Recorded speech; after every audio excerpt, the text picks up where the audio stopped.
যে কথা বলছিলাম, পাঠশালা কবে খুলবে কেউ জানেন না। ইতিমধ্যে রাজ্যে একটা বিতর্ক শুরু হয়েছে, সোশ্যাল মিডিয়ায় সবাই দেখতে পাবেন যে পাঠশালা খোলা কিন্তু পাঠশালা বন্ধ। আসলে পাঠশালা খোলার কোনো ইচ্ছা কারো কি আছে? নিশ্চিতভাবে একথা বললেই রাজ্যের বিরোধীরা রেড়ে করে উঠবেন এবং আসরে ঝাঁপিয়ে পড়বেন।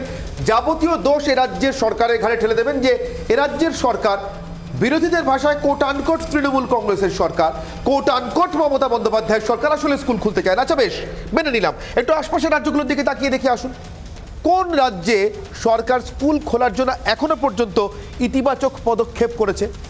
কথায় বলে যে গোটা দেশের অঙ্গ পশ্চিমবঙ্গ। নিশ্চিতভাবে সংবিধান তাই বলে। গোটা দেশের দিকে তাকালে কোথাও কি দেখতে পাবো যে স্কুল খোলার জন্য কোনো সরকার, এদেশের কোনো রাজ্যের সরকার কোনো ব্যবস্থা করেছে? কেন্দ্রের সরকার নতুন শিক্ষানীতি ঘোষণা করেছেন, তারপরেই চলে এসছে কোভিড। নতুন শিক্ষানীতি লাগু করবেন কি? স্কুল খুলে রাখাটাই যখন চ্যালেঞ্জ, আর পেরিয়ে গেল দুটো বছর এই অতিমারির মধ্যে, তখন বিকল্প কোনো চেষ্টা করেছেন কি? বিকল্প নীতি রূপায়ণের জন্য প্রতি বছর হাজার হাজার কমিটি হয়, হাজার হাজার কমিটির হাজার হাজার পাতার রিপোর্ট জমা পড়ে। সেসব রিপোর্টে যা লেখা থাকে তার কতটুকু আমরা জানতে পারি, কতটুকু বা শেষ পর্যন্ত প্রয়োগ করা হয়? কিন্তু স্কুল খোলা নিয়ে একটা কমিটি, একটা রিপোর্ট, জানেন, শুনেছেন এখনো পর্যন্ত এমন কোনো কমিটির কথা নেই। কেন? প্রশ্নটা এখানেই। এই যে ড্রপ আউট নিয়ে মামলাটা হলো কলকাতা হাইকোর্টে, ড্রপ আউট বাড়ছে। কলকাতা হাইকোর্ট নির্দেশ দিক সরকারকে ড্রপ আউট কমানোর জন্য, অর্থাৎ পরোক্ষে হয়তো মামলাকারীদের ইচ্ছে যে স্কুলটা খুলুক, শুভ ইচ্ছে। কিন্তু প্রশ্নটা ঠিক আমাদের এখানেই, ড্রপ আউট কমুক এটা কি কোনো সরকার চায়? আরও স্পষ্ট করে বলছি, সব সরকারই কি চায় ড্রপ আউট বাড়ুক? আমাদের বিশেষ প্রতিবেদন।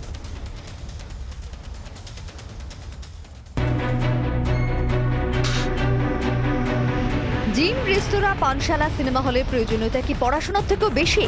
এই নিয়ে নানা মত থাকতেই পারে, কারণ এই জায়গাগুলির সঙ্গে বহু মানুষের রুজি রুটি জড়িয়ে। কিন্তু 2 বছর হতে চললেও দেশের বেশিরভাগ জায়গাতে স্কুল কলেজ বন্ধ। কোথাও কোথাও খোলা হলেও কখনো দ্বিতীয়, আবার কখনো তৃতীয় ঢিবের চোটে ফের শিক্ষা প্রতিষ্ঠানে তালা পড়েছে। প্রাথমিক ও জুনিয়র প্রাথমিকে তো পঠন পাঠন পুরোপুরি বন্ধ। রাজনৈতিক দলগুলি স্কুল কলেজ খোলা নিয়ে সচেষ্ট নয়। বিরোধী আসনে বসে সব দলই স্কুল কলেজ খোলার দাবিতে সোচ্চার হচ্ছে, অথচ যেসব রাজ্যে ক্ষমতায় আছে সেখানে তারাই কিন্তু সংক্রমণের আশঙ্কায় স্কুল কলেজ খোলার বিরুদ্ধে। স্কুল ছেলে মেয়ে লেখাপড়া একটা প্রজন্মকে নষ্ট করে দেওয়া হবে? আমাদের সরকার তো কারো কোনো মত শোনে না, এবং রাজ্যের শিক্ষার হাল অত্যন্ত বিপজ্জনক জায়গায় গেছে। ইতিমধ্যে ড্রপ আউটের সংখ্যা বাড়ছে অসম্ভব। লেখাপড়া 12টা বাজিয়ে দিচ্ছে, একটা প্রজন্মকে নষ্ট করছে। এটা খুব দুর্ভাগ্যজনক হচ্ছে। আমি দাবি করছি কম বয়সের ছেলে মেয়ে তাদের বিপদ থেকে তাদের মুক্ত করার চেষ্টা করুন। স্কুল কলেজ না খোলা কি শুধুই সদিচ্ছার অভাব? দেশ জুড়ে সবকিছুই যখন স্বাভাবিক অবস্থায় ফিরে আসছে, পঠন পাঠন কবে স্বাভাবিক হবে? গত 2 বছরে ড্রপ আউটের সংখ্যা বেড়েছে বহুগুণ। কেন্দ্র বা রাজ্য কি পারে না আলোচনার মাধ্যমে স্কুল কলেজ পুনরায় চালু নিয়ে একটি সিদ্ধান্তে আসতে? চিকিৎসকরা বলছেন বদ্ধ ঘরের তুলনায় খোলা জায়গায় সংক্রমণের সম্ভাবনা অনেকটাই কম। কিন্তু দেখা যাচ্ছে বদ্ধ বা শীততাপ নিয়ন্ত্রিত জায়গা যেখানে সংক্রমণের আশঙ্কা অনেক বেশি, সেই সব জায়গা খুলে গেল। কেন শান্তিনিকেতন মডেলের স্কুল কলেজ চালু করা গেল না? বর্তমানের কর্মসংস্থানের কথা ভাবতে গিয়ে ভবিষ্যতের কর্মসংস্থানের জন্য নিতান্ত প্রয়োজনীয় শিক্ষায় জল ঢেলে দেওয়া হচ্ছে নাকি? রিপাবলিক বাংলা। আর এই নিয়ে বিতর্ক করব, জানতে চাইবো যে পানশালা না পাঠশালা, দুটো কোনটা খোলা রাখা বেশি জরুরি? আচ্ছা, পানশালার কথা বাদ দিচ্ছি, পানশালা নিয়ে যাদের জীবন জীবিকা চলে তাদের জন্য পানশালাটাও জরুরি, কিন্তু জীবন জীবিকার জন্য পাঠশালাটা জরুরি কিনা? ভবিষ্যতে খেতে পেতে হবে তো, তার জন্য স্কুলে যেতে হবে তো, নাকি স্কুল বন্ধ করে দিনের পর দিন বাড়িতে থেকেই চলবে এই তথাকথিত কোট আনকোট ডিজিটাল মিডিয়ামে এডুকেশন? আর এই বিতর্ক করবার জন্য আমার সঙ্গে যারা উপস্থিত রয়েছেন তাদের সঙ্গে পরিচয় করাবো, কিন্তু তার আগে আজকের বিতর্কের মূল প্রশ্নগুলোর দিকে নজর রাখে আমার অগ্নিবাণ 1।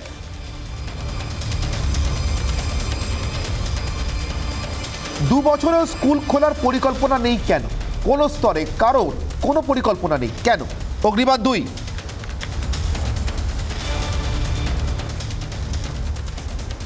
বিয়ে বাড়ি যাওয়া বাচ্চাদের কোভিড হতে পারে না? স্কুল বন্ধ কিন্তু বিয়ে বাড়ি খোলা, 200 জন পর্যন্ত একটা বিয়ে বাড়িতে থাকতে পারেন।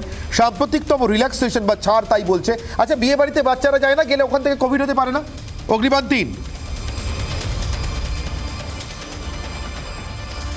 শুধু পাঠশালা বা বিয়ে বাড়ি নয়, রেস্তোরাঁও খোলা। আচ্ছা, আমার আপনার বাড়িতে এমন কোন অভিভাবক আছেন যারা শিশুকে সঙ্গে না নিয়ে রেস্তোরাঁয় যান? রেস্তোরাঁয় গেলে শিশুর কোভিড হতে পারে না, শুধুমাত্র স্কুলে গেলেই হয়?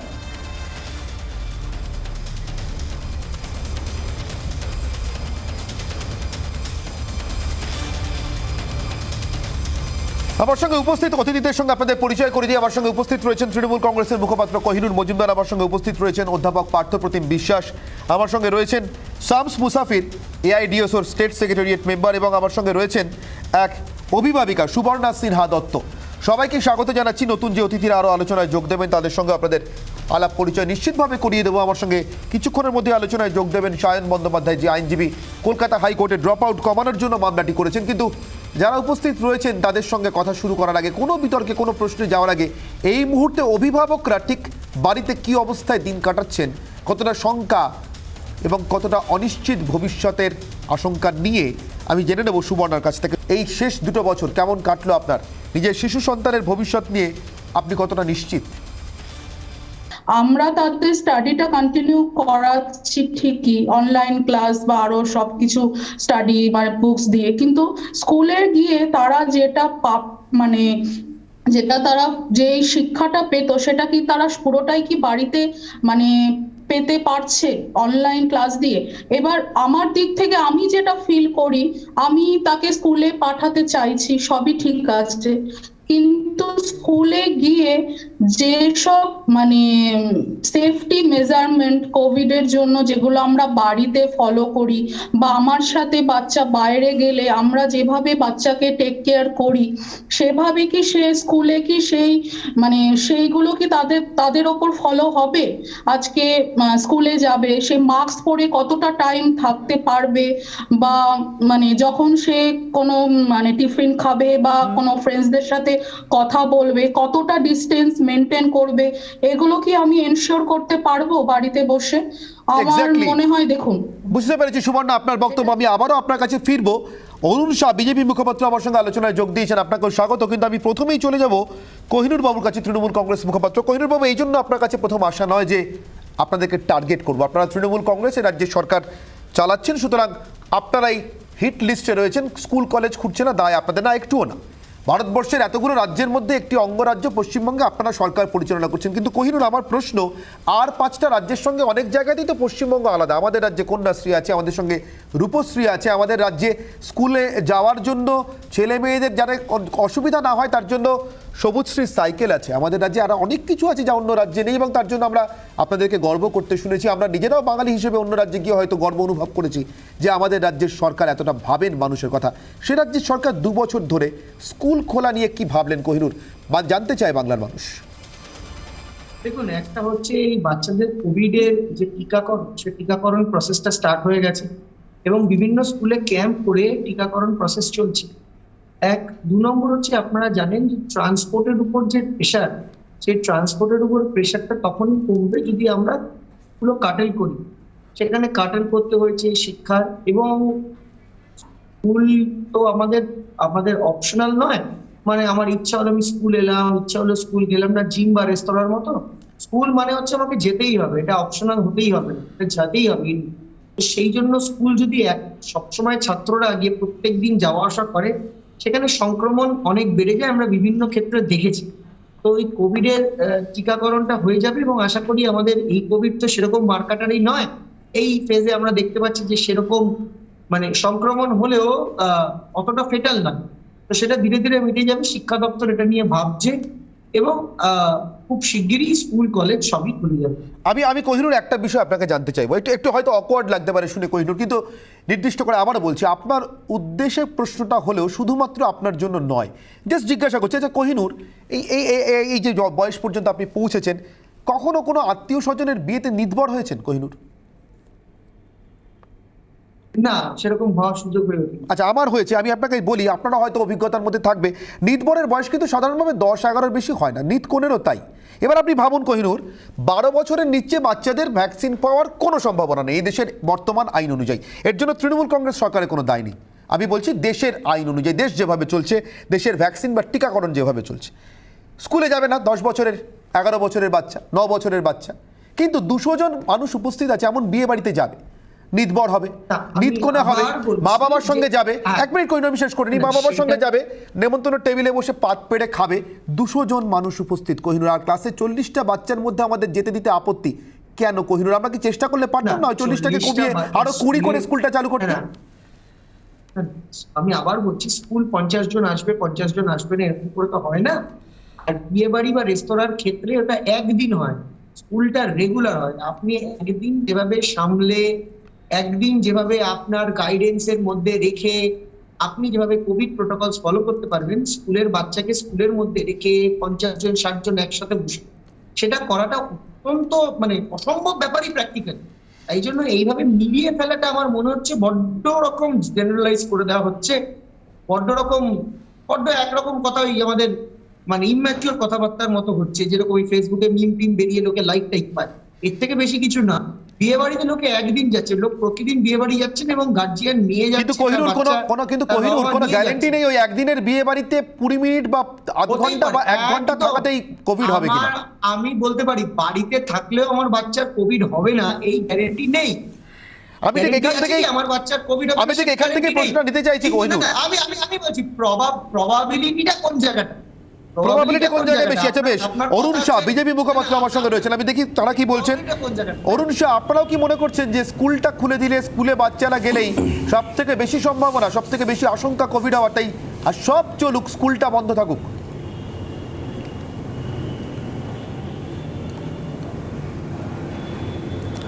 দেখুন অনির্বাণদা, আমরা মনে করি স্কুল আর কলেজ এরা হচ্ছে সফট টার্গেট।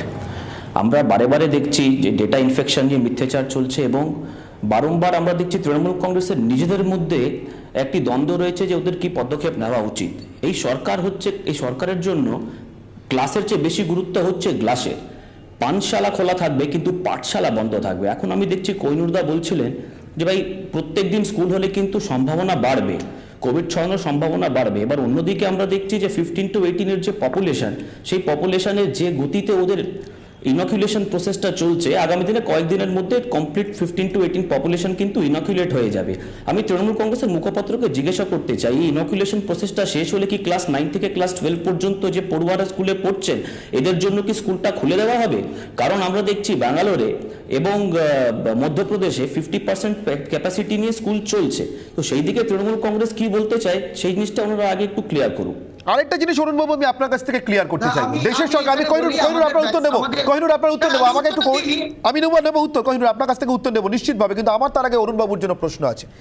আমি রাজ্য সরকারের জায়গা থেকে কহিনুর বাবুকে এতগুলো প্রশ্ন করেছি, অরুণ বাবুকে আমার প্রশ্ন করা আছে। নতুন শিক্ষানীতি আপনারা আনলেন, তারপরে কোভিড চলে এলো। আচ্ছা, কোভিডের জন্য বিকল্প শিক্ষানীতি আনলেন না কেন? 2 বছর সময় কি যথেষ্ট নয়?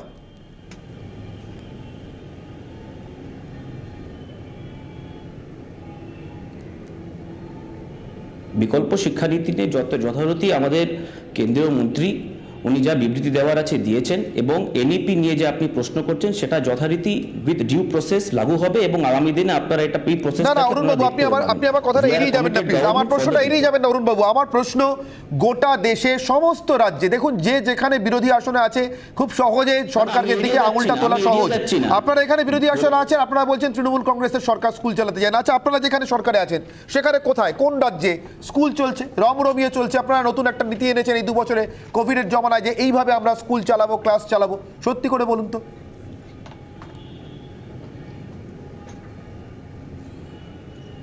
দাদা, মধ্যপ্রদেশে এবং ব্যাঙ্গালোরে আপনারা চেক করতে পারেন 50% ক্লাসের স্ট্রেংথ নিয়ে ক্লাস চলছে মধ্যপ্রদেশে, এবং ব্যাঙ্গালোরে ক্লাস 9 to 12 অর্থাৎ কর্ণাটক, এখানেও ক্লাসেস চলছে। ক্লাস 9 to 12, বেশ। আর প্রাথমিক শিক্ষা আর জুনিয়র প্রাথমিক শিক্ষা অরুণবাবু কি হবে?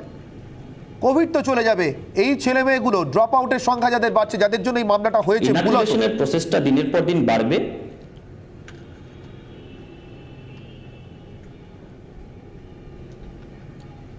ইনকুলেশনের প্রসেসটা একের পর এক আমরা প্রসেসটা নিচ্ছি। 15 to 18 কমপ্লিট হওয়ার পর দ্বিতীয় স্ল্যাব যেভাবে আসবে, তারপরে আমরা স্কুলের ছাত্রদের জন্য ওপেনিং প্রসিডিওরটা অ্যাডপ্ট করব। এইখানটা দিয়ে আমার আপত্তি, আমি পার্থপ্রতিম বাবুর কাছে যাব। পার্থপ্রতিম বাবু, সবাই সেই টিকার উপরে জোর দিচ্ছেন, টিকা না নিয়ে। আচ্ছা, কহিনুর বাবুর জন্য প্রশ্ন ছিল, অরুণ স্যার প্লিজ কহিনুর বাবু উত্তর দিন। আমি বলে দিই, আমাদের তো স্কুল তো খুলে দিয়েছে, সেকেন্ডারি এবং 9, 10, 11, 12 স্কুল খুলে দিয়েছে। এবং নিশ্চিতভাবে আমি আবার বলি, যাদের প্র্যাকটিক্যাল বেস সাবজেক্ট আছে তাদের নিশ্চিত অসুবিধা, মানে যাদের ফিজিক্স, কেমিস্ট্রি, ম্যাথস, জিওগ্রাফি, এই ম্যাথস বলছি, ফিজিক্স, কেমিস্ট্রি, বায়োলজি, জিওগ্রাফি এই সাবজেক্ট গুলো আছে, তাদের প্র্যাকটিক্যাল থাকে, সেই প্র্যাকটিক্যাল গুলোকে অনলাইনে করা যায় না, নিশ্চিতভাবে অসুবিধা। তো সেই জন্য স্কুল কলেজ খুলে দেওয়া হয়েছিল, কিন্তু আবার এই সংক্রমণ বেড়ে যাওয়ার জন্য এটা কমেছে। এই আমাদের টিকাটা চলছে, কলেজেও টিকাকরণটা কমপ্লিট হয়ে গেছে, ধীরে ধীরে সবটাই খুলে যাবে। বেশ, আমি সায়ন বন্দ্যোপাধ্যায়ের সঙ্গে আসি, আইনজীবী আমার সঙ্গে যোগ দিয়েছেন, যারা মামলাটা করেছেন, যিনি মামলাটা করেছেন এই ড্রপ আউটের সংখ্যা বাড়া নিয়ে। তারপর আমি পার্থপ্রতিম বাবুর কাছে আসি। সায়নবাবু, আমি আপনার কাছ থেকে ফ্যাক্টস অ্যান্ড ফিগার্সগুলো একটু বুঝতে চাইছি। এই ড্রপ আউটের সংখ্যাটা ঠিক কতটা বলুন তো, যে আশঙ্কায় আপনারা কোর্ট পর্যন্ত চলে গেলেন? প্রথমেই অনির্বাণদা অনেক ধন্যবাদ এরকম একটা টপিক চুজ করবার জন্য, কারণ গোটা রাজ্যের মানুষ এই বিষয়ে কথা বলতে চান। 1 নাম্বার কথা। 2 নাম্বার কথা, অনির্বাণদা, ফ্যাক্টস অ্যান্ড ফিগার্স আমি বলছি এটা সরকারের কাছেই কোনো হিসাব নেই।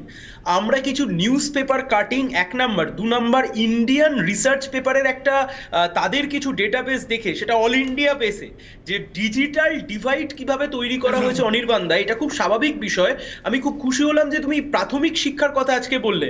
অনির্বাণদা, সিন্স মার্চ 2020 আজকের ডেট অবধি প্রাথমিকে যারা পড়াশোনা করতো, যে সমস্ত স্টুডেন্টরা, তাদের সাথে তাদের টিচারদের কোনো রকমের কোনো মানে পড়াশোনার আর কোনো রকমের কোনো সম্পর্ক নেই, সেই স্টুডেন্টগুলো under the umbrella of education system আছে কিনা সেটারই কোনো মানে জায়গা নেই। নেক্সট আপ একটা ডিজিটাল ডিভাইড তৈরি করা হয়েছে অনির্বাণদা। কেমন ডিজিটাল ডিভাইড তুমি নিশ্চয়ই খেয়াল করেছো, যদি online education, uninterrupted online education করতে হয়, হাই স্পিড ইন্টারনেট, তার সাথে ল্যাপটপ বা স্মার্টফোন বা ট্যাব ইত্যাদি ইত্যাদি লাগবে। অনির্বাণদা, এই সবকটা কন্ডিশনকে যদি তুমি ফুলফিল করতে পারো, তবেই তোমার বাড়ির ছেলেটি বা বাড়ির মেয়েটি এডুকেশনটা নিতে পারবে। নেক্সট আপ এখানেই, যেখানে আমরা বলেছি যে মানুষের মৌলিক অধিকারের সাথে সংঘাত হচ্ছে কোথায়, আমরা সবাই জানি আন্ডার আর্টিকেল 21A, যেখানে রাইট টু এডুকেশনের আন্ডারে পরিষ্কারভাবে বলা আছে free and compulsory education. The word is free and compulsory education. এখানে ডিভাইড হচ্ছে। নেক্সট ফ্রি অ্যান্ড কম্পালসারির সাথে যেটা এসছে, দ্যাট ইজ কোয়ালিটি এডুকেশন। দেখো, এই যে অনলাইন টিচিং প্রসেস, না তো যারা পড়াচ্ছেন তাদের কোনো এক্সপিরিয়েন্স ছিল অনলাইনে, আর না যারা পড়ছে তাদেরও কোনো প্রিভিয়াস এক্সপিরিয়েন্স ছিল। ফলতে গোটা এডুকেশন সিস্টেমটা সামনে একটা কোয়েশ্চেন চিহ্ন দাঁড়িয়ে গেছে। অনির্বাণদা, আমি শিওর তুমি ওইটা দেখেছো, ওই অ্যাডভার্টাইজমেন্ট বা ওই যে কথাটা, যে রাজ্য সরকারের শিক্ষার সাথে যুক্ত একজন ব্যক্তি, তিনি বেসরকারি একটি অনলাইন টিচিং অ্যাপ তাকে প্রমোট করছেন। সুতরাং গোটা এডুকেশন সিস্টেমটা কোথায় দাঁড়িয়ে যাচ্ছে অনির্বাণদা।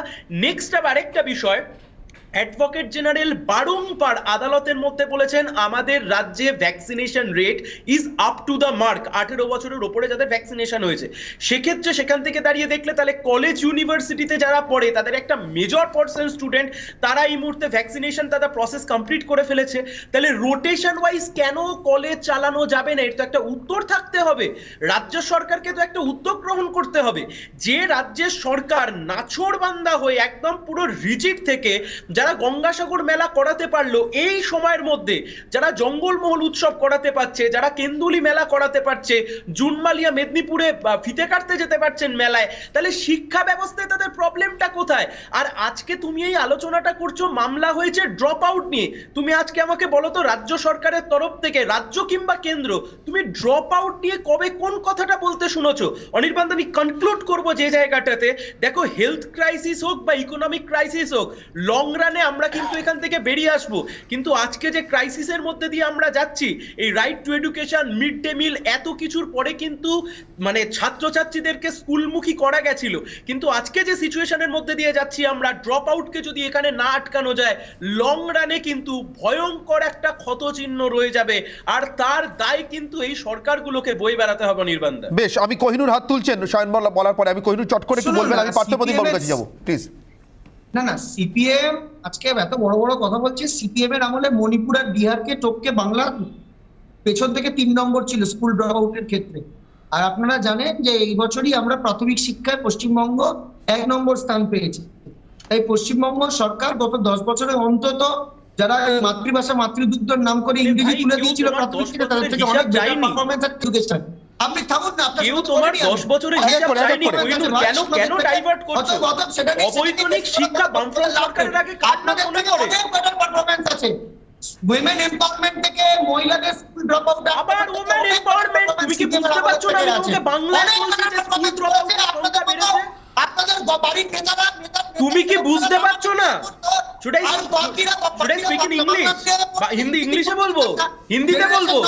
কম্পিউটার বন্ধ করে তুমি বাংলা বুঝতে পারছো না? আজকে আমি বলছি কথা হচ্ছে drop out বেড়েছে, এখানে accept the দাঁড়িয়ে fact. খুব অদ্ভুত ভাবে Accept the কোর্টের fact. শুনানি Accept ভার্চুয়াল the হবে, fact. কিন্তু আমি স্কুল তোমাকে কলেজ বলছি খুলে দিতে হবে। accept করো, কোভিডের drop out সংখ্যা বেড়েছে। অদ্ভুত বিচালিত হয়। গঙ্গাসাগর মেলা করতে কোর্টের- পারো, মেলা কোর্টের- খেলা উৎসব মৎসব ডায়মন্ড হারবারের বুকে শান আফ্রিদি চক্কর এসে গান করে যায়। আচ্ছা, এক এক করে, এক এক করে, এক এক করে, কারো কথা স্পষ্ট শুনতে পাচ্ছি না, এক এক করে। আমি কোহিনূর সায়ন দুজনের কাছেই আসবো, এই মুহূর্তে বিখ্যাত শিশু চিকিৎসক ডক্টর অপূর্ব ঘোষ আমাদের সঙ্গে আলোচনায় যোগ দিচ্ছেন। ডক্টর ঘোষ, আপনাকে স্বাগত রিপাবলিক বাংলায়। ডক্টর ঘোষ, আমরা যেটা বোঝার চেষ্টা করছিলাম, একজন চিকিৎসক হিসেবে আপনিও হয়তো আমাদের এবং সার্বিকভাবে রাজ্যের অভিভাবকদের এই চিন্তার, এই আশঙ্কার সঙ্গী যে 2 বছর ধরে স্কুল বন্ধ, বিশেষ করে প্রাথমিক শিক্ষাতে, জুনিয়র প্রাথমিক শিক্ষাতে ড্রপ আউটের সংখ্যা বাড়ছে। ভবিষ্যতেও তো শিশু চিকিৎসক পেতে হবে, ভবিষ্যতেও তো ইঞ্জিনিয়ার পেতে হবে, ভবিষ্যতেও তো রুজি রোজগারের জন্য একটু প্রাথমিক শিক্ষা পেতে হবে। সেটা কোথাও ভীষণ রকমভাবে কম্প্রোমাইজড হচ্ছে কিনা, একজন শিশু চিকিৎসক হিসেবে আপনার কি অভিমত ডক্টর ঘোষ, যাদের জন্য এখনো টিকা চালু হয়নি, সেই অংশের ছাত্রছাত্রীদের জন্য, অর্থাৎ 12-র আগে, তাদের কি স্কুলে পাঠানো যেতে পারে? দেখুন, আমি শুধু চিকিৎসক নই, আমি একটা কলেজের প্রিন্সিপাল। তো আমি প্রথম কথা বলবো যে ফিজিক্যাল ক্লাসের কোনো বিকল্প কখনো অনলাইন ক্লাস হতে পারে না। কারণ আপনি দেখবেন যে আমাদের মেডিকেলে অনলাইনে সমস্ত রকমের লেকচার ইউটিউবে পাওয়া যায়, কিন্তু সেইগুলো পড়ে আমাদের মন ভরে না। আমরা সেই জন্য ফিজিক্যাল ক্লাসেই যাই। ছাত্ররাও সেটাই বলে যে স্যার ইউটিউবে পড়ে কোনো মনে থাকে না, ইন্টারাকশন হয় না। It has to be interactive, যেটা আমরা সবসময় বলি যে it has to be interactive. তো সেইটা আমাদের এখানে অনলাইন ক্লাসে হয় না। সেকেন্ড যে প্রশ্নটা আসবে, আপনি না হয় শহরে কতটুকু পপুলেশনকে হয়তো ভালো করে অনলাইনে উইদাউট ইন্টারাপশন, যে কথাটা আগেও হয়েছে যে ওয়াইফাই ভালো থাকতে হবে, সেটা হয় না। ওয়াইফাই একটু গন্ডগোল করলেই এত ইন্টারাপ্টেড সাউন্ডস আসে যে তাতে আপনার কনসেন্ট্রেশন করা যায় না। থার্ড যেটা আমি বলবো যে টিচার যখন আমাদের সামনে এসে পড়ায় কিংবা আমাদের পাশ দিয়ে যায়, তার কখনো হয়তো একটা ভালো উত্তর দিলে সেই যে মাথায় একটা হাত দিল কিংবা একটু বকলো, সেটা কিন্তু আমরা কখনো পাই না। তারপর যেটা আমি বলবো অনলাইনের বিরুদ্ধে, যে বাচ্চাগুলো দেখা যায় যে যা খুশি একটা পড়ে তলেরটা উপরের ড্রেসটা কোনো রকমে একটুখানি রেখে দিল। এটাতে বাচ্চাদের যে ডিসিপ্লিন, স্কুলে যাওয়ার যে ডিসিপ্লিন, সেটা ভীষণভাবে মিস হয়। সবার উপরে আমি যেটাতে আসবো যে আমরা কেন স্কুলে যাই, শুধুই কি পড়তে, না একটা সোশিয়ালাইজেশনও একটা ইম্পর্টেন্ট জিনিস, যেটা আমরা বাচ্চাদের ভীষণভাবেই মিস করছে। বন্ধুর সাথে দেখা, তার সাথে গল্প করা, তার সাথে টিফিন শেয়ার করা, এগুলোও মিস হচ্ছে আমাদের বাচ্চাদের। তারপরে যেটা আমি আসবো সেটা হচ্ছে আর একটু তলের বয়সে, যে কিন্ডারগার্টেন স্কুল কিংবা প্লে স্কুল, যেখানে বাচ্চারা অন্য বাচ্চাদের তুলনায় কিরকম বিহেভ করছে সেটা টিচার ভালো বুঝতে পারে। আমি আগে ভাবতাম যে একটু বড় হয়ে স্কুলে গেলেই বা দোষটা কি, কিন্তু এখন বুঝতে পারি যে টিচাররা বাচ্চাদের ডিফেক্টটা অনেক আগে বুঝতে পারে, যেটা বাবা মা বুঝতে পারে না। কারণ বেশিরভাগ বাবা মাই ফার্স্ট টাইম পেরেন্টস, তারা বুঝতে পারে না যে তাদের বাচ্চাটার অটিজম আছে কি নেই, কিংবা তার টেম্পার ট্যান্ট্রামস এন্ড অন্যান্য বিহেভিয়ারাল প্রবলেমস আছে কি নেই। টিচার যখন একসাথে অনেকগুলো বাচ্চার মধ্যে একটা বাচ্চাকে দেখে, আরে এ তো ক্লাসের মধ্যে দিয়ে ঘুরপাক খাচ্ছে, খালি ও নিজের সিটে বসছেই না কিংবা ইন্টারঅ্যাক্ট করছে না, তখন তারা বাবা মাকে ডেকে বলে, দেখুন আপনার বাচ্চাটা কিন্তু অন্য বাচ্চার থেকে একটু অন্য রকমের। কিন্তু বাবা মার কিন্তু সেটা কখনো মনে হয়নি আগে। তো সেইটা আমি একটা জিনিস বলবো যে সেটা আমরা আমাদের অনেক ডিলেড ডায়াগনোসিস হচ্ছে এই বাচ্চাদের এই স্কুল না থাকার জন্য। আর সবার উপরে আমি যেটা বলবো যে স্কুলে না পাঠিয়ে বাবা মা তো তাদের কাজে বেরোচ্ছে, দাদু দিদাও তো তাদের কাজে বেরোচ্ছে, বাজারে বেরোচ্ছে, আবার তারা তো বাচ্চাদের সাথে এসে ইন্টারঅ্যাক্টও করছে। তো আমি বাইরে বেরোলাম কিংবা বাহিরটা আমার ঘরের মধ্যে ঢুকে গেল, ব্যাপারটা তো একই হলো, আমি তো সেই এক্সপোজডই হলাম।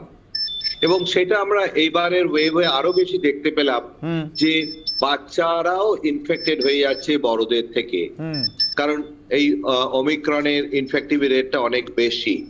তো সুতরাং স্কুল বন্ধ করার কোনো প্রয়োজন এই মুহূর্তে আর আমার মনে হয় না। হয়তো আমি আগে একটা সময় বলেছি, কিন্তু এই মুহূর্তে আর এতদিন ধরে যখন চলছে আমার মনে হয় না স্কুল বন্ধ করার কোনো দরকার আছে। প্রখ্যাত শিশু চিকিৎসক ডক্টর অপূর্ব ঘোষ, যিনি নিজে একটি কলেজের প্রিন্সিপাল, মেডিকেল কলেজের প্রিন্সিপাল, তিনি মনে করছেন স্কুল বন্ধ করার আর কোনো প্রয়োজন আছে বলে তিনি মনে করছেন না। আর তার এতদিনকার দেখা শোনা অভিজ্ঞতা অনুযায়ী শেষ 2 বছরের অভিজ্ঞতাকে যুক্ত করে এটাও ডক্টর অপূর্ব ঘোষের মনে হচ্ছে যে আমরা সব কিছুই আটকাতে পারছি শুধুমাত্র, আবার সব কিছুই খুলে রাখতে পারছি শুধুমাত্র শিক্ষাটিকে ছাড়া, অর্থাৎ শুধুমাত্র শিক্ষাটাকে আটকে রাখছি, বাকি সব কিছু খোলা আছে। এই পরিস্থিতি আমাদের ঠিক কোন দিকে নিয়ে যাচ্ছে? পার্থপ্রতিম বিশ্বাস অধ্যাপক আমার সঙ্গে রয়েছেন এবং এআইডিএসওর তরফ থেকে শামস মুসাফির রয়েছেন। আমি আপনাদের দুজনের কাছেই আসবো, কিন্তু যাওয়ার আগে একটা কথা শুধু বলে যাই যে বিরতিতে যাওয়ার আগে এই কথাটা বলে যাই যে আপনার বাড়ির ছেলে মেয়েদের শিক্ষা এখন চলছে অনেকটা রবীন্দ্রনাথের মডেলে। মানে রবীন্দ্রনাথ যেভাবে পড়তে নাকি কোনোদিন স্কুল যাননি বা গিয়েও খুব অল্প সময়ের মধ্যে ফিরে এসছেন, আমরা মনে করছি আমাদের বাড়ির ছেলেমেয়েরা কি রবীন্দ্রনাথ হতে চললো, অথচ কেউ চেষ্টা করছি না রবীন্দ্রনাথের মডেলে এ রাজ্যেই সব থেকে পুরনো, দেশের সব থেকে পুরনো মডেলটাকে একবার ফলো করার। শান্তিনিকেতন মডেল এই শহরে প্রয়োগ করেছেন পার্থপ্রতিম বাবুরা। কি এমন হেরফের হয়েছে? ফিরে এসে শুনবে একটা ছোট্ট বিরতির পর। সঙ্গে থাকুন রিপাবলিক বাংলায়।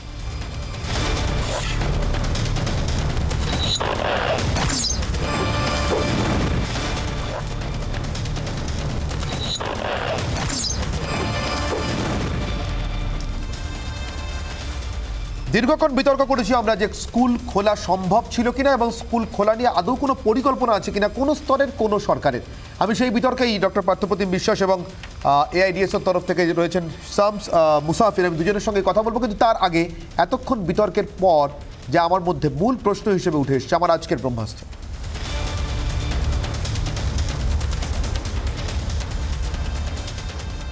এদেশের কোনো সরকার স্কুল খুলতে চায়? এদেশের কোনো সরকার স্কুল খুলতে চায়? পার্থপ্রতিম বাবু, আপনার কাছে আমার প্রশ্ন। এতক্ষণ বিতর্ক করলাম, প্রখ্যাত শিশু চিকিৎসক ডক্টর অপূর্ব ঘোষ বলছেন স্কুল খোলায় আর কোনো বাধা বা যুক্তি কোনোটাই আছে বলে তার মনে হচ্ছে না। এতক্ষণ ধরে যাদের সঙ্গে বিতর্ক করলাম তারা সবাই কেউ না কেউ কোনো না কোনো পলিটিক্যাল পার্টিকে রিপ্রেজেন্ট করেন। সায়নবাবু নিজে আইনজীবী, মামলা করেছেন। অধ্যাপক হিসেবে আপনার কাছে আমার প্রশ্ন, শান্তিনিকেতন মডেলে আপনারা ক্লাস করেছেন, এই শহরের বুকেই করেছেন, কোনো সমস্যা মনে হয়েছিল তারপরে? অনির্বাণ, এটা ঠিকই যে শান্তিনিকেতন মডেল বলতে আপনি যেটা বোঝাচ্ছেন বা বোঝাতে চাইছেন ওপেন এয়ার ক্লাস, সেটা করা হয়েছে। কিন্তু আমি বলছি সেটা যদি একটা সার্বিক মডেল হিসেবে গ্রহণ করতে চান তাহলে হচ্ছে স্পেস ইজ এ ফ্যাক্টর। প্রত্যেকটা শিক্ষায়তনের মধ্যে ওপেন স্পেস হয়তো একরকম নয়। ফলে এছাড়াও যদি বলেন যে আমাদের এই শিক্ষাক্রম চালু রাখার ক্ষেত্রে অন্য অনেক ধরনের মডেল রয়েছে। আপনি জোড় বিজোড় সংখ্যায় বিভিন্ন দিনে ছাত্রছাত্রীদের ডাকতে পারেন, শিক্ষক শিক্ষিকাদের ডাকতে পারেন, কিছু লিমিটেড ক্লাস নিয়ে স্টার্ট করতে পারেন, এরকম অনেক মডেল এক্সারসাইজ রয়েছে তার কিছু। কিন্তু আমার আক্ষেপ হচ্ছে এটা অনির্বাণ সবচেয়ে বেশি যে যখন কি বলছি যে আমাদের লকডাউন হয় অথবা আনলক হয়, তখন হচ্ছে যে শিক্ষা সবচেয়ে তলার দিকের প্রায়োরিটির একটা আইটেম হিসেবে বিবেচিত হয় এবং সেটা কেন্দ্র এবং রাজ্য দুটো সরকারের ক্ষেত্রে। আমি ছাত্রদের একটা অদ্ভুত জিনিস পড়াই, আপনি দেখবেন অপারেশন রিসার্চ, সেটাকে বলা হয় LIFO, LIFO, last in first out. অর্থাৎ আপনি শেষে ঢুকছেন এবং সবার আগে বেরিয়ে যাচ্ছেন। যখন আনলক হয় তখন স্কুল সবার শেষে গিয়ে স্কুল কলেজ খুলবে, আর যখন লকডাউন হয় সবার আগে ঝাঁপ বন্ধ করা হয়। This is called LIFO. এবং এটা যে কি মারাত্মক ক্ষতি করে, যে আমার কথা হচ্ছে যে সরকার, এটা ঠিক কোনো সরকারই তো জ্যোতিষী নয়, ট্রায়াল অ্যান্ড এরার মেথডে হচ্ছে এই গোটা জিনিসটা নেগোশিয়েট করছেন। তাহলে যদি ট্রায়াল অ্যান্ড এরার মেথডে নেগোশিয়েটেড হয়, যে সাগরে যাওয়ার প্রশ্নটা ট্রায়াল অ্যান্ড এরার মেথডে যদি নেগোশিয়েটেড হয় পুরো ভোট হবে কি হবে না, তাহলে কেন ট্রায়াল অ্যান্ড এরার মেথডে শিক্ষা প্রতিষ্ঠান খোলার বিষয়টা নিয়ে আমরা অত আন্তরিক হতে পারি না? এখানেই হচ্ছে যে শিক্ষা সম্পর্কে সবচেয়ে ভ্রান্ত এবং আমি বললাম রিলাক্টেন্ট দৃষ্টিভঙ্গি গভর্নমেন্টের। কারণ সবাই মনে করছে যে ক্ষতিটা চোখে দেখতে পাচ্ছি, অর্থাৎ ধরুন স্বাস্থ্যক্ষেত্রের ক্ষতি, এটা আমরা তো চোখে দেখতে পাই রোজ, কত লোক মরছে, টিকা নেই, অ্যাম্বুলেন্সের জন্য দৌড়াচ্ছে, অক্সিজেনের জন্য, কিন্তু যে ক্ষতি চোখে দেখতে পেলাম না বলে আমরা মনে করছি যে ক্ষতিটা হলো না, সেটা হচ্ছে শিক্ষায়। অর্থাৎ যেটা ভিজিবল নয়, ইনভিজিবল, কিন্তু এটা এক্সটেন্ট অফ ড্যামেজ হচ্ছে ভয়াবহ। এই যে আমার এখানে প্রশ্ন পার্থপ্রতিম বাবু, ধরুন যে যেখানে রাজ্যে ক্ষমতায় আছে, আমি গোটা দেশে তো একটাই দল বা একটাই পক্ষ ক্ষমতায় আছে, আমি রাজ্যগুলোর কথা বলছি। ধরুন বিজেপির তুমুল বিরোধিতা তৃণমূল কংগ্রেস করছে, তৃণমূল কংগ্রেস নিজের রাজ্যের শিক্ষা প্রতিষ্ঠান বন্ধ রেখেছে, আপ নিজের রাজ্যের শিক্ষা প্রতিষ্ঠান বন্ধ রেখেছে, কংগ্রেস একই পথে চলছে। বামেরা যে একটিমাত্র রাজ্যে ক্ষমতায় আছেন কেরালায়, সেখানেও বিকল্প কোনো মডেল চালু করেছেন এমন কোনো খবর কোথাও আমি পড়িনি, এমন কোনো রিপোর্ট আছে বলেও আমি জানি না। এখানেই আমার প্রশ্ন, তাহলে আদৌ কোনো সরকার কি চায় দেশের যে স্কুলটা চালু হোক এই কোভিডের মধ্যে? না অনির্বাণ, আমি আবার বলছি যে রাজ্যে রাজ্যে সংক্রমণ পরিস্থিতি অনুযায়ী তাদেরকে সেই মডেলগুলোকে ইভলভ করাতে হবে। আমি বলছি যে পশ্চিমবঙ্গের মডেল বিহারে অ্যাপ্লিকেবল নাও হতে পারে, বিহারের মডেল উত্তরাখণ্ডে নাও হতে পারে, কিন্তু হোয়ার ইজ দ্যাট এফোর্ট? আমার কথা হচ্ছে আপনি যে রাজ্যগুলোর নাম করলেন তাদের মধ্যে কেউ কেউ চেষ্টা করেছে, কেরল তো একটা ভিন্ন পথে চলার চেষ্টা করছিল প্রথম দিকে, তারপরে তাদের ওই উৎসবের পর থেকে তাদেরও পুরো অবস্থাটা খারাপ হয়ে গেছে। কিন্তু আমি আপনাকে বলছি যে আমাদের রাজ্য যে সব সময় হচ্ছে যে ঠেকে শেখার জিনিস, অর্থাৎ সবকিছু খুলে যাওয়ার পর ফাঁকা যখন হবে সব, তখন হচ্ছে স্কুল খুলবে। আমার প্রশ্নটা হচ্ছে যে এই জায়গাটাই হচ্ছে সবচেয়ে বড় ইম্পর্টেন্ট এবং এগোনির জায়গা, যে যেখানে আমরা মনে করছি যে পৌর ভোটে 1000টা ভোটার গিয়ে বুথে ভোট দিচ্ছেন, বাবা মারা বাড়ি ফিরছেন, ফলে তারা সংক্রমণের ধারক বাহক হবেন না, আর বাচ্চারা স্কুলে গেলে হয়ে যাবেন। আমি বলছি এই জিনিসটা, এই যুক্তিটা মানা যাচ্ছে না। এবং বিশেষত আমি যে কথাটা বলতে গিয়ে আটকে গেলাম গতবার, যে শিক্ষাটা একটা ধারাবাহিক কন্টিনিউয়াস প্রসেস, এই শেখাটা। এবং এখানে দাঁড়িয়ে আমি মূলত ইঞ্জিনিয়ারিং পড়াই, আপনারা জানেন, সেখানে দাঁড়িয়ে বিশেষত ফার্স্ট ইয়ার সেকেন্ড ইয়ার যারা ক্লাস করতে পারলেন না, এরা যখন থার্ড ফোর্থ ইয়ারে উঠবেন, আমি জানি না এখনো পর্যন্ত এরকম কোনো টিচিং মেথোডোলজি বেরিয়েছে যা দিয়ে একটা কমপ্লিট ইঞ্জিনিয়ার বের করা যায়। একই অবস্থা 6, 7, 8, 9 এই রেঞ্জটাতে যারা পড়ছে। প্রাইমারি ক্ষেত্রে আরেকটু অন্যরকম অবস্থা অনির্বাণ, যে প্রাথমিক শিক্ষার ক্ষেত্রে তারা তো, আমি বলছি মানসিক স্বাস্থ্য তাদের কোয়েশ্চেনের মধ্যে পড়ছে, তারা ঘরে আটকে থাকতে। ওখানে ডক্টর ঘোষ আছেন, তিনি বলেছেন। ফলে আমার এই জায়গাটা যে যদি আমরা প্রত্যেকটা বিষয়কেই কোভিড সিচুয়েশনে দাঁড়িয়ে তাতে আমরা একটা করে আমরা অতিক্রান্তিকালীন ব্যবস্থার কথা ভাবতে পারি, ট্রানজিট মেজার্সের কথা, why not in the field of education? ঠিক এই প্রশ্নটাই আমার ছিল, এটা নিয়ে আমি শুরু করেছিলাম আজকের বিতর্ক। শামস মুসাফির আমার সঙ্গে রয়েছেন এআইডিএসের তরফ থেকে। তারা আজকে প্রকাশ্য একটা সংবাদ সম্মেলন করেছেন, সাংবাদিক সম্মেলন করেছেন কলেজ স্ট্রিটের মুখে। পশ্চিমবঙ্গের রাজধানীতে যে রাস্তাটি বা যে অংশটি আমাদের এই শহর কলকাতার শিক্ষায়তন বা বিদ্যায়তনগুলির একেবারে রাজধানী বলে পরিচিত। আমি শামস মুসাফির আপনার কাছ থেকে জানতে চাইব, আপনাদের এক্সাক্ট দাবিটা ঠিক কি এ রাজ্যের জন্য আর দেশের জন্য? দেখুন, আজকে আমরা ওপেন সাংবাদিক সম্মেলন করেছি শুধু নয়, আগামী 20 এবং 21 তারিখ আমরা অবস্থান বিক্ষোভও করব। সারা পশ্চিমবঙ্গ জুড়ে আমরা এই দাবি তুলে ধরব যে শিক্ষা প্রতিষ্ঠান যেন অবিলম্বে খোলা হয়। এখন আপনি যে কথাটা বারবার তুলে আনার চেষ্টা করছিলেন, অনেক ধন্যবাদ। বাস্তবে আমাদের দেশের রাজ্য সরকার বলুন, কেন্দ্র সরকার বলুন, পূর্বতন বলুন, বর্তমান বলুন, কোনো সরকারই কিন্তু চায় না যে ম্যান মেকিং, ক্যারেক্টার বিল্ডিং যে এডুকেশন, সেই এডুকেশন ছাত্রদের মধ্যে গিয়ে পৌঁছাক। ড্রপ আউটের কথা যদি বলেন, ড্রপ আউট যত দিন গেছে ক্রমশ বেড়েছে। কেউই ড্রপ আউট বন্ধ করার জন্য উপযুক্ত পদক্ষেপ গ্রহণ করেনি। সব থেকে শেষ পেরেকটা হচ্ছে জাতীয় শিক্ষানীতি 2020। আপনি যদি দেখেন, এই জাতীয় শিক্ষানীতিতে খুব স্পষ্ট বলা আছে যে সেখানে প্রাতিষ্ঠানিক শিক্ষা থেকে অপ্রাতিষ্ঠানিক শিক্ষার দিকে জোর দেওয়া হবে। এই যে লকডাউন বাস্তবে তাদের যে নীতি, এই ভ্রান্ত নীতিকে একটা সুযোগ করে দিয়েছে। এবং এই যে শিক্ষা ব্যবস্থা, এই নীতি তারা কেন নিল? এই নীতি নেওয়ার তার মূল কারণটাই হচ্ছে সমস্ত শিক্ষা, স্বাস্থ্য সহ সমস্ত পরিষেবা সেক্টরগুলোকে তারা বেসরকারীকরণ করতে চায়, ঢালাও বেসরকারীকরণ করতে চায়। একটা আমি উদাহরণ দিচ্ছি। শামস মুসাফির, আপনি উদাহরণ দিচ্ছিলেন, আমার শুনতেও ইচ্ছা করছিল, কিন্তু আমার সময় একেবারে শেষ, ফলে শেষ করতে হবে। আমার সঙ্গে যারা সময় দিলেন তাদের প্রত্যেককে আমি ধন্যবাদ জানাচ্ছি আমাদের আজকের এই বিতর্কে অংশগ্রহণ করবার জন্য। কিন্তু শেষ করতে হচ্ছে একটা আশঙ্কার কথা বলে, যে আশঙ্কাটা সত্যি না হলেই খুশি হব, কিন্তু সত্যজিৎ রায়ের সেই ছবির কথা আমরা ভুলি কি করে, যেখানে রাজ্যের শিক্ষামন্ত্রী এসে শিক্ষা বিভাগগুলিতে বা স্কুলগুলিতে, পাঠশালাগুলিতে তালা দিয়ে যাচ্ছেন, ঢেড়া পেটিয়ে, আর বলছেন এরা যত বেশি পড়ে তত বেশি জানে আর তত কম মানে। আমরা তো হীরক রাজার দেশে থাকি না। রাজ্য হোক, কেন্দ্র হোক, সব সরকারগুলি গণতান্ত্রিকভাবে নির্বাচিত। মানুষ শিক্ষিত হলে তো সরকারের খুশি হওয়ার কথা, কিন্তু তাহলে পাঠশালায় তালা দেওয়ার এই নীতি কেন সরকার নির্বিশেষে?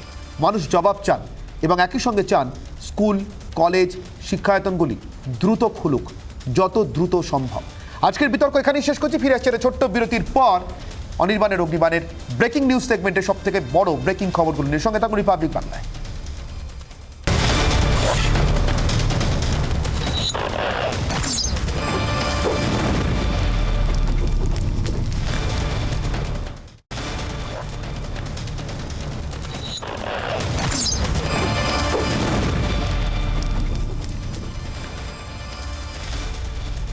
অনির্বাণের অগ্নিবাণের ব্রেকিং নিউজ সেগমেন্টে শুরুতেই যে খবরে চোখ রাখবো এবার, প্রশ্নের মুখে নবান্নের নিরাপত্তায়। তার কারণ নবান্ন চত্বরেই বহু সিসি ক্যামেরা অচল। নবান্নের কাছে ফ্লাইওভারে এক যুবকের দেহ উদ্ধারে চাঞ্চল্য।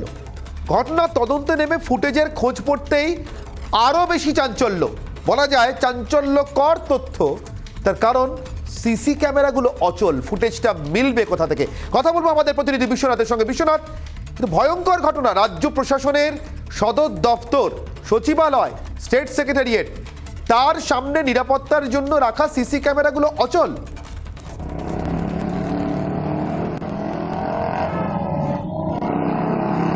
একেবারেই অনির্বাণ। দেখো, আমরা এই মুহূর্তে গ্রাউন্ড জিরোতে দাঁড়িয়ে আছি এবং ক্যামেরা পার্সন রাজীবকে বলবো, এই ঠিক নবান্ন তার পাশে এই যে অ্যাপ্রোচ রোড, সেই অ্যাপ্রোচ রোডেই কিন্তু এই ঘটনা ঘটে। বিকেল 4টের সময় এখানে এক যুবককে রক্তাক্ত অবস্থায় পড়ে থাকে এবং তারপরে তাকে হাওড়া হাসপাতালে নিয়ে গেলে ডাক্তাররা মৃত হয়ে, এবং সেই তদন্তে নেবে কিভাবে ওই যুবকের মৃত্যু ঘটেছে। সেখানে তদন্তে এসে জানা যায় যে এই এলাকায় যে সিসিটিভি রয়েছে সেই কার্যত সেই সিসিটিভি কিন্তু কোনো রকম কাজ করছে না। এবং প্রশাসনিক আধিকারিকদের সঙ্গে আমরা কথা বলে জেনেছি এই এলাকায় যে সমস্ত সিসিটিভি আছে তা দীর্ঘদিন ধরে কিন্তু কার্যত অচল হয়ে রয়েছে। এবং আমি আমার ক্যামেরা পার্সন রাজীবকে বলবো ঠিক সেই সিসিটিভি দেখাতে, যে এই যে সিসিটিভি রয়েছে সে লাগানো থাকলেও কার্যত তা কিন্তু কোনো কাজ করে না, এবং যার কারণে সেই যে যুবক, সেই যুবকের যে মৃত্যু, সেই মৃত্যুর রহস্য এখনো উন্মোচন হয়নি। এবং সব থেকে বড় কথা, রাজ্যের প্রশাসনিক ভবন নবান্ন একেবারেই বিশ্বনাথ, অর্থাৎ কোথাও যেন কেঁচো খুঁড়তে কেউটের ইঙ্গিত। রাজ্যের প্রশাসনিক সদর দপ্তর নবান্ন, তার সামনেই সিসি ক্যামেরা অচল। এক যুবকের মৃতদেহ উদ্ধারের পর গোটা বিষয়টি সামনে আসে। যখন ফুটেজের খোঁজ পড়ে দেখা যায় সিসি ক্যামেরাগুলো অচল। চলে আসবে পরবর্তী ব্রেকিং খবরে। গোয়ালতরে উদ্ধার আগ্নেয়াস্ত্র, মাটির নিচ থেকে উদ্ধার আগ্নেয়াস্ত্র, উদ্ধার শতাধিক বন্দুক এবং কার্তুজ। এবার গোয়ালতরে উদ্ধার আগ্নেয়াস্ত্র। গত কদিন ধরে রাজ্যের বিভিন্ন জায়গা থেকে কোথাও বোমা বানানোর ছবি, সকেট বোমা বানানোর ছবি, কোথাও বোমা উদ্ধারের ছবি, কোথাও মাদক কারখানা, আন্তর্জাতিক মাদক কারখানার ছবি। এবারে রাস্তা করবার জন্য মাটি খুঁড়তে গিয়েই আরও বড় চাঞ্চল্যকর ঘটনা। গোয়ালতরে উদ্ধার হলো আগ্নেয়াস্ত্র, মাটির নিচ থেকে উদ্ধার শতাধিক বন্দুক।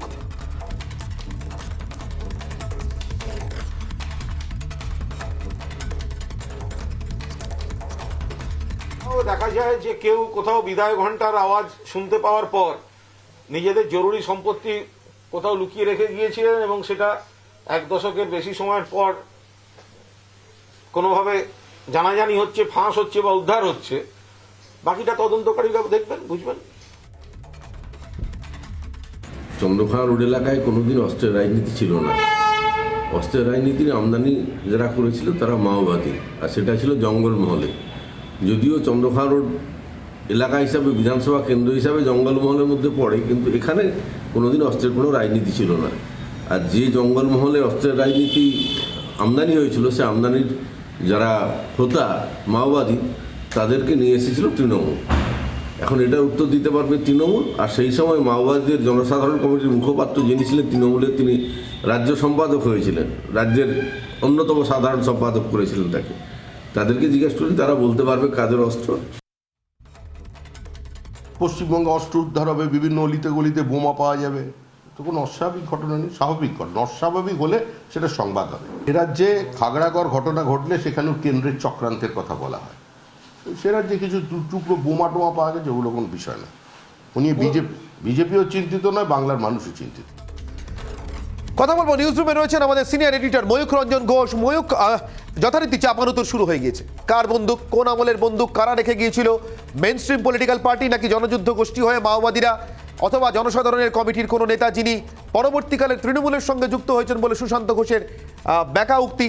আমার প্রশ্ন, অস্ত্রটা তো উদ্ধার হচ্ছে এবং এই রাজ্যে এই সময় উদ্ধার হচ্ছে। 26শে জানুয়ারির আগে গোটা দেশে নাশকতার জন্য যখন রীতিমতো প্রত্যেক দিন নতুন নতুন খবর আসছে, রাজ্য থেকেও খবর মিলছে, তখন মাটি খুঁড়তে, রাস্তার জন্য মাটি খুঁড়তে শতাধিক বন্দুক এবং তার পাশাপাশি 400 থেকে 500টা কার্ট্রিজেস। আমরা কথা বলেছিলাম যারা যারা পদস্থ আধিকারিক রয়েছেন ওখানকার পুলিশের আধিকারিক রয়েছেন, সূত্র মোতাবেক আমরা যে খবরটা পাচ্ছি যে অস্ত্রগুলো বা যে কার্ট্রিজগুলো অনির্বাণ, সেগুলো পুরনো। এতে কোনো দ্বিধা নেই যে এই কার্ট্রিজগুলো পুরনো। বড়ডাঙ্গা যে গ্রাম, সেই গ্রাম এলাকাটা একটা সময় তুমি জানো যে গড়বেতার মধ্যে যে গ্রামটা রয়েছে, সেই গ্রামের ভৌগোলিক অবস্থানটা একটা সময় এখানে সিপিএমের দাপাদাপি ছিল, একটা সময় মাওবাদীদের, যেটা সিপিএম বলছে মাওবাদীদের লুকিয়ে রাখা অস্ত্র, সেইটার বিষয়ে একদম সঠিক যে মাওবাদীরা ছিল একসময় তৃণমূল সেখানে জমির লড়াই করে সেখানে এখন দাপাদাপি তৃণমূলের। প্রশ্ন উঠছে যে যেমনটা তুমি বললে যে এত বিপুল সংখ্যক অস্ত্র এবং কাত্তুর যদি একটা গ্রামের একটি রাস্তায় পাওয়া যায়, তাহলে গোটা, যেটা বলা হতো গোটা এলাকা জুড়ে একটা সময় বলা হতো যে কঙ্কাল পাওয়া যাবে, ত্রাস সৃষ্টি করা হয়েছিল সেই এলাকায়। এই যে রাজনৈতিক চাপানুতোরগুলো তো আমরা দেখেছি বামফ্রন্টের সময়ও ছিল, কিন্তু এখন সেগুলো আবার ফিরছে এবং অস্ত্র মাটির নিচে খুঁড়লে একটা সময় বলে সোনা পাওয়া যায়, কয়লা পাওয়া যায়। বাংলায় এই সমস্ত জায়গায় মাটির নিচ থেকে অস্ত্র পাওয়া যাচ্ছে বলে কটাক্ষ করছেন বিরোধীরা। এবং যেটা সুশান্ত ঘোষও বারবার বলছেন যে মাওবাদীদের, এটা কিন্তু অত্যন্ত গুরুত্বপূর্ণ একটা অ্যাঙ্গেল।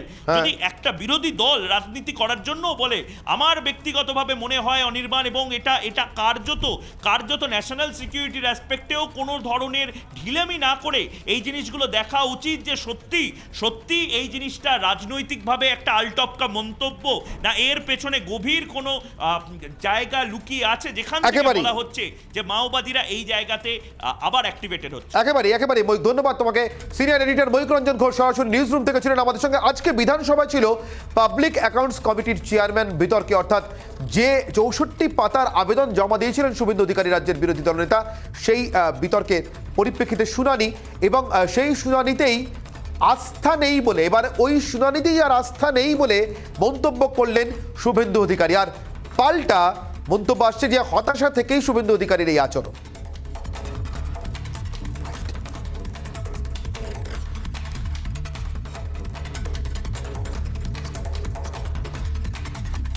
সুপ্রিম কোর্টের বিচারপতিদ্বয় আশা করছেন অধ্যক্ষ মহোদয় তার চূড়ান্ত সিদ্ধান্ত বা নিষ্পত্তি করবেন। আমি সুপ্রিম কোর্টের পরবর্তী শুনানির জন্য অপেক্ষা করছি এবং সুপ্রিম কোর্টে সংবিধানের 10th শিডিউলের সম্মান মর্যাদা রক্ষিত হবে, এটা আমি আশাবাদী। এখানকার শুনানি নিয়ে, এখানকার প্রক্রিয়া নিয়ে আমার বিশেষ কোনো উৎসাহ নেই। আজকে বিস্তারিতভাবে শুনানি হয়েছে। আমাদের মুকুল রায়ের আইনজীবী তার বক্তব্য শেষ করেছেন। তার পরিপ্রেক্ষিতে শুভেন্দু অধিকারীর আইনজীবী তিনি বললেন আমি এর একটা রিপ্লাই দেব। তো আমি বলেছি অন পয়েন্ট অফ ল শুধু রিপ্লাই দিতে পারবেন, আপনাকে নতুন ফ্যাক্টস ইন্ট্রোডিউস করতে আমি দেব না। কালকের দিনটা ওরা রাজি হননি, আগামী শুক্রবার আবার আমি ডেট দিয়েছি হিয়ারিংয়ের জন্য, এবং এইটা নিয়ে আমিও আর বেশি সময় নিতে চাই না। আইন অনুযায়ী অর্ডার যেটা হবে সেটা পাস করব। শুভেন্দু অধিকারী এই ধরনের কথা বলার কোনো অর্থ হয় না। তার মানে ওর মানে কোনো ব্যবস্থার ওপরই ও সন্তুষ্ট না বিচার ব্যবস্থার ওপর, না বিধানসভার অধ্যক্ষের। পিএসসি চেয়ারম্যান বিতর্ক এবং মুকুল রায় দলত্যাগ প্রসঙ্গে তার মানে যে ঠান্ডা যুদ্ধ তা জারি রইল বিট্টু, কিন্তু সরাসরি বিধানসভার শুনানিতে শুভেন্দু অধিকারীর এই অনাস্থা প্রকাশ কেন? কোনো আভাস ইঙ্গিত কিছু পাওয়া গেল?